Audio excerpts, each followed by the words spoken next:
Hello दोस्तों, तो मैं इसमें स्वागत करता हूँ आपका one concept one question series के अगले लेक्चर में। ठीक है ना। तो पिछले लेक्चर में हमने देखा कि मतलब पिछला लेक्चर आप कह सकते हो कि एक जनरल लेक्चर था। ठीक है। और उसके पिछले लेक्चर में हमने देखा था कि इलेक्ट्रिक फील्ड हम डिस्क्रीट चार्जेस की वजह से कैसे लिखते हैं। ठीक है। अब हमें बात आती है कि अगर कंटिन्यूस चार्ज डिस्ट्रीब्यूशन हो तब हम उसके लिए इलेक्ट्रिक फील्ड कैसे लिखेंगे। ठीक है ना। ये क्वेश्चन इससे रिलेटेड नहीं है क्योंकि यहाँ पे देखो लिखा है कैलकुलेट टोटल चार्ज। ठीक है। लेकिन जो इस कॉन्सेप्ट को सीखने में जो चीज लगती है उस पर रिलेटेड है। ठीक है ना। तो ये देख लेते हैं, चलिए ठीक है।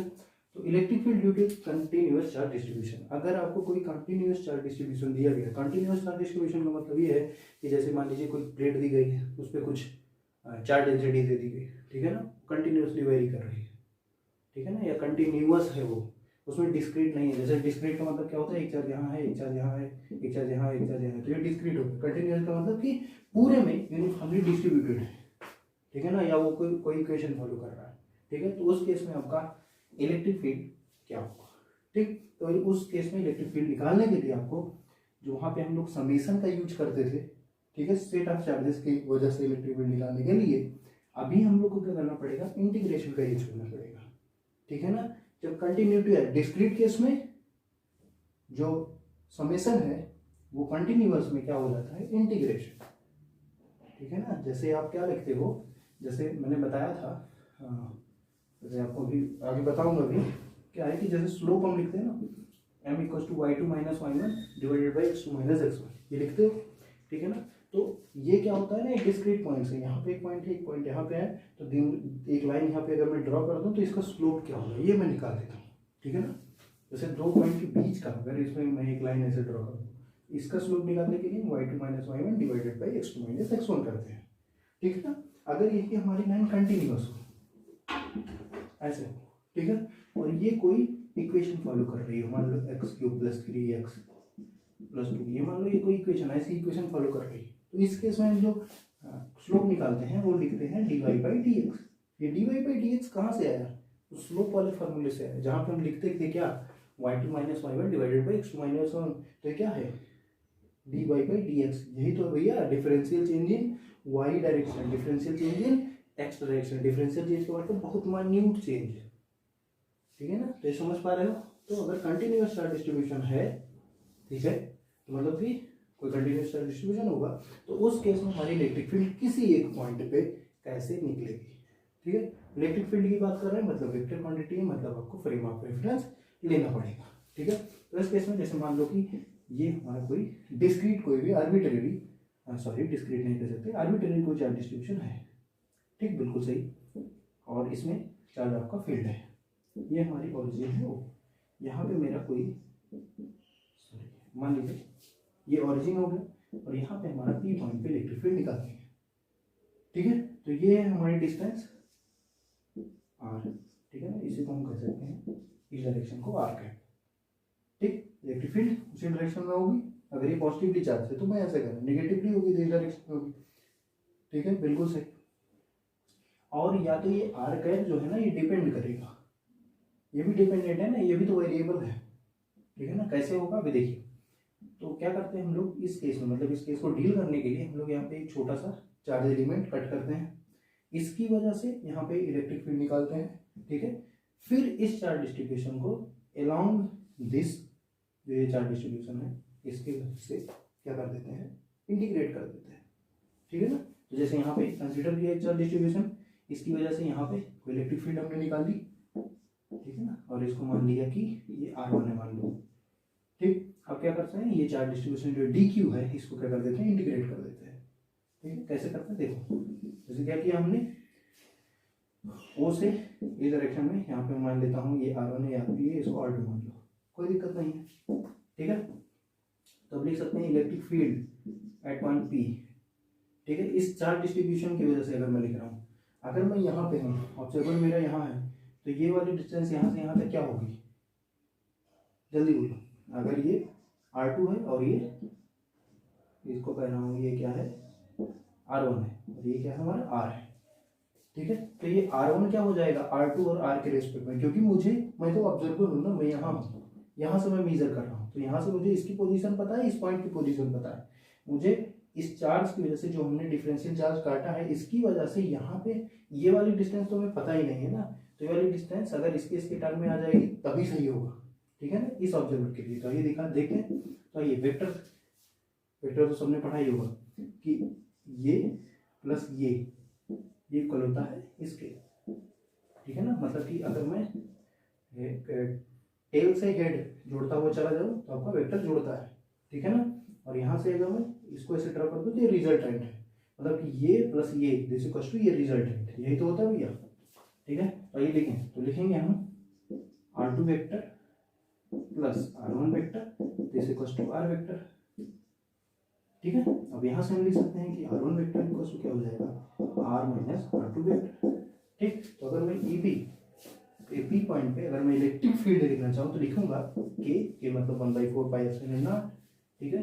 और डीई लिख रहा हूँ, डीईपी क्यों, क्योंकि ये स्मॉल चार्ज एलिमेंट है, ठीक है ना, उसकी वजह से डीईपी इक्वल टू के डी क्यू, ठीक है ना, इस पे चार्ज में मान रहा हूँ डी क्यू, ठीक, k d q divided by r square का मतलब ये वाला स्क्वायर, मतलब कि ये मीन्स क्या हो जाएगा, mod of are minus R2 का होल स्क्वायर, और यहाँ पे R माइनस R2, या आप ऐसा लिख सकते हो कि R1 कैप, ठीक है ना, R1 कैप लिख सकते हो ना। और R1 कैप यहाँ से निकाल भी सकते हो, क्या लिख सकते हो, R1 कैप अगर मैं लिखना चाहूँ तो क्या लिखूंगा, vector R minus R1 divided by mod of R minus R1, ठीक है ना। तो अगर यहाँ पे पुट करूंगा तो लिख सकता हूँ के d q divided by R minus R2, ठीक है ना, सॉरी यहाँ पे R2 होगा, यहाँ पे थोड़ा मिस्टेक हो गई है, हाँ, R2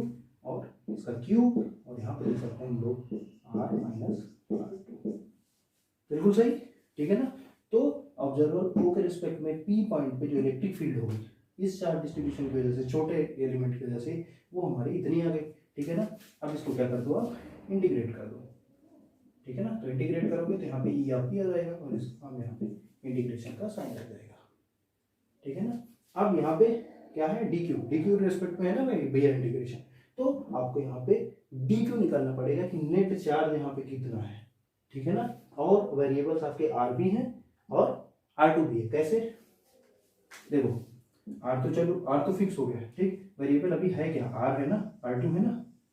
कैसे R2 वेरिएबल है, कैसे, जैसे ये यहाँ पे था ये चार्ज एलिमेंट, फिर यहाँ पे आएगा, फिर यहाँ पे आएगा, कहीं भी अगर ले लोगे तो R2 तो डिफरेंट है ना। ऑब्जर्वर के रिस्पेक्ट में पी पॉइंट की डिस्टेंस ये सेम है, लेकिन ये तो डिफरेंस है, मतलब कि R2 भी यहाँ पे वेरिएबल है और डी क्यू भी वेरिएबल है, ठीक है ना। तो अगर मैं सिंपल केस में लिखना चाहूँ, ठीक है ना, सिंपल केस में लिखना चाहूँ, ठीक, तो मैं लिख सकता हूँ, देखो ये तो ग्रिफिथ की बुक का लैंग्वेज था, ठीक। अगर मैं सिंपल लैंग्वेज में लिखना चाहूँ किसी चार्ज डिस्ट्रीब्यूशन की वजह से, ठीक है, किसी चार्ज डिस्ट्रीब्यूशन की वजह से अगर क्या कर दिया जाए, हाँ, किसी चार्ज डिस्ट्रीब्यूशन की वजह से अगर मुझे इलेक्ट्रिक फील्ड लिखनी है तो लिखते हैं हम लोग के मतलब कांस्टेंट है ही भैया ये, d q divided by r square, और यहाँ पे आर, ठीक है ना।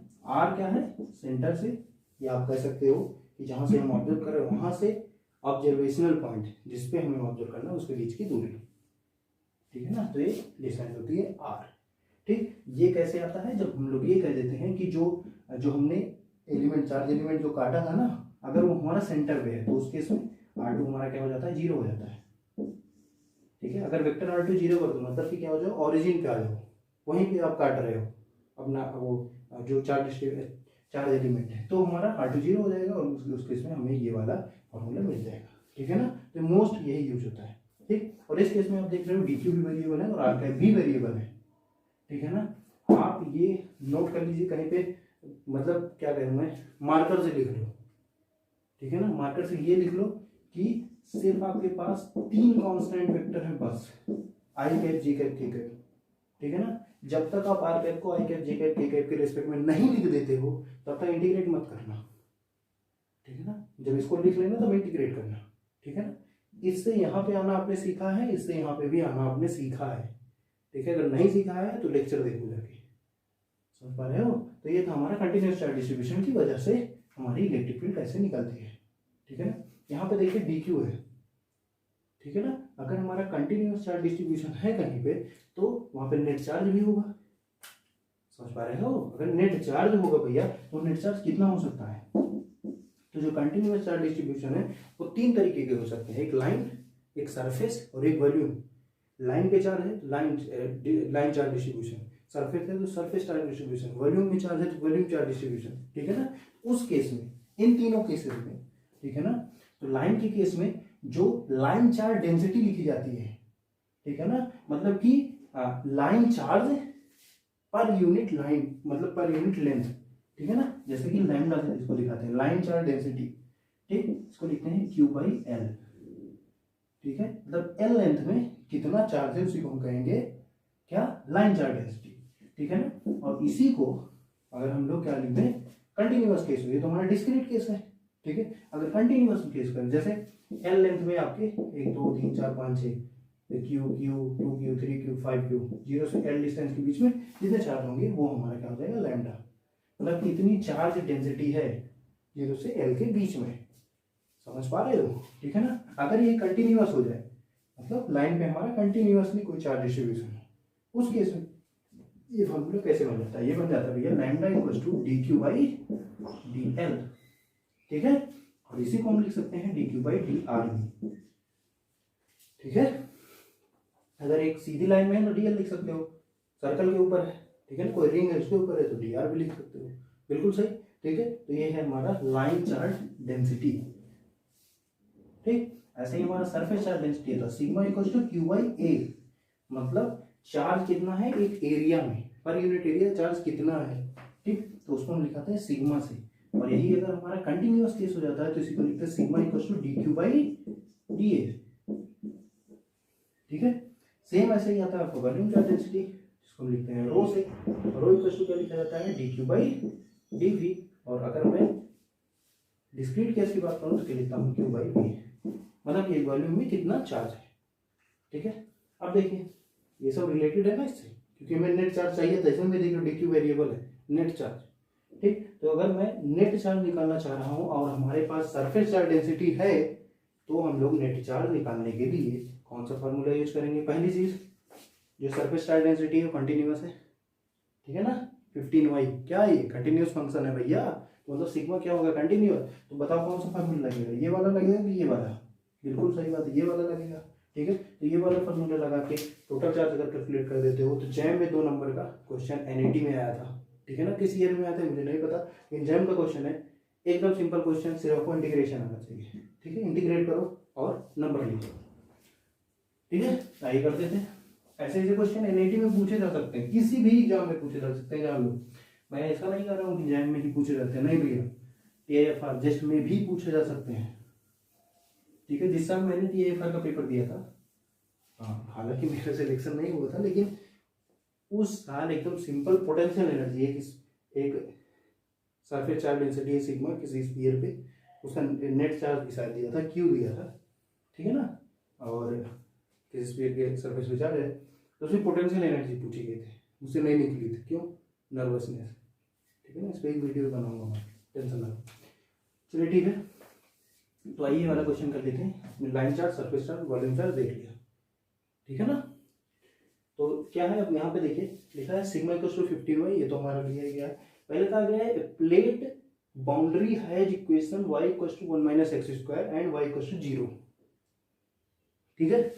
तो आप पहले प्लेट बनाओगे भैया, तो ये y इक्वल टू 0 वाली लाइन हो गई, ठीक है ना, y इक्वल टू 0 का मतलब x एक्सिस यही तो है भैया, ठीक है। तो मतलब कि इसके ऊपर की बात हो रही है, ठीक है। और y equal to 1 minus x square, y equal to 1 minus x square, कोई भी ऐसे ही बना दो, तो क्या है, y equal to 1 minus x square, बिल्कुल सही, ठीक है। और कह रहे हैं कि इस पे जो सिग्मा है, सिग्मा मतलब सरफेस चार्ज, सरफेस पे जो इसकी चार्ज डेंसिटी है वो सिग्मा कितना है, 15y, ठीक। तो टोटल चार्ज कैलकुलेट करना, तो लिखो sigma equal to d q by d a, ठीक है। तो यहाँ से आप इंटीग्रेट करके निकाल सकते हो ना, q equal to q net this equal to sigma d a, ठीक है। और यहाँ पे देखो एरिया पे क्या है, डिफरेंशिएशन, मतलब कि डबल इंटीग्रेशन लगेगा।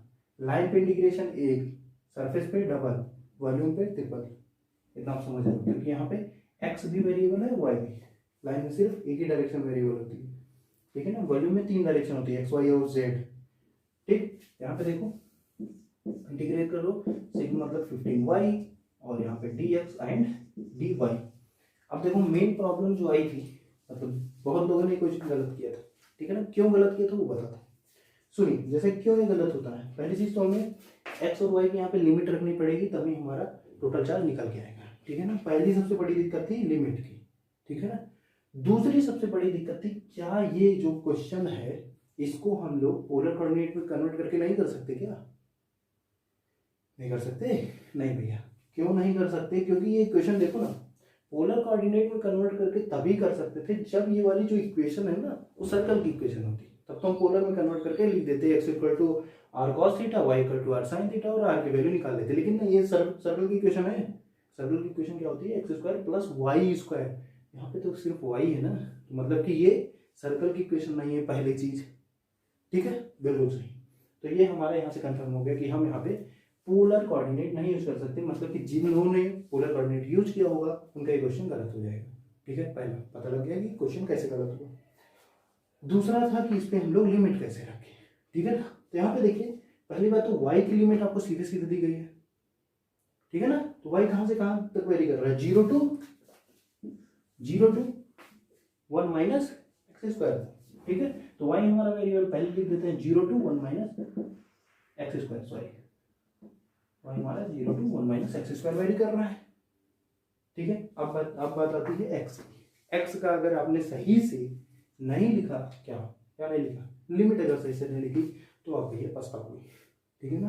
तो x की लिमिट मतलब कि ये इस पॉइंट पे, मतलब ये जो कर्व है ये x पे किस पॉइंट पे कट कर रहा है वही उसकी लिमिट हो जाएगी, ठीक है ना, मिनिमम और मैक्सिमम, ठीक। तो अगर मैं y इक्वल टू 0 रख दूँ, y इक्वल टू अगर मैं 0 रख दूँ उस केस में, तो मतलब कि मुझे y इक्वल टू 0 ना 2 पॉइंट मिलेंगे। तो देखिए वहां पे रखिए, y इक्वल टू 0 रखे तो एक्स स्क्वायर इक्वल टू 1, तो x equal two plus minus 1, मतलब कि जो x की वैल्यू है वो -1 से +1 तक है, ठीक है ना। मतलब ये -1 है और ये +1 है, ठीक। तो यहाँ पे मैं रखता हूँ -1 से +1, ठीक है। अब ये सिंपल इंटीग्रेशन है, अगर ये इंटीग्रेशन नहीं कर पा रहे तो यार करोगे क्या, ठीक। तो आइए देखिए, पहले हम लोग y पे इंटीग्रेशन करते हैं, ठीक है। फिर x के कुछ कंपोनेंट में कुछ फॉर्म आएगी, फिर उसके बाद dx के रिस्पेक्ट में उसका इंटीग्रेशन करेंगे, ठीक है। तो आइए देख लेते हैं। तो इसको अगर मैं करता हूँ तो ये लिखूंगा -1 से 1, यहाँ पे d ऑफ x और यहाँ पे लिखूंगा 15y 0 to 1 minus x square and dy। अब इसका इंटीग्रेशन करिए, इसकी लिमिट रखिए, x का कुछ फंक्शन आएगा, फिर dx के रेस्पेक्ट में करिए, और यहाँ से जब इसको -1 to 1 सॉल्व करोगे तो आएगा 8 यूनिट्स, ठीक है ना। तो यहाँ पे आपको सीधा सीधा इनर्जी टाइप का था और इसमें 8 यूनिट्स करेक्ट आंसर था। तो जैम का क्वेश्चन सिंपल था, सिर्फ आपको टोटल चार्ज निकालना था, ठीक है ना। तो ऐसे वॉल्यूम में भी दे सकता है, वॉल्यूम चार्ज डेंसिटी कुछ दे देगा और एक्स वाई जेड में कुछ इक्वेशन दे देगा, ठीक है ना। तो उस केस में आपको सिर्फ वहाँ पे वॉल्यूम चार्ज डेंसिटी का फार्मूला लगा के टोटल चार्ज कैलकुलेट कर देना।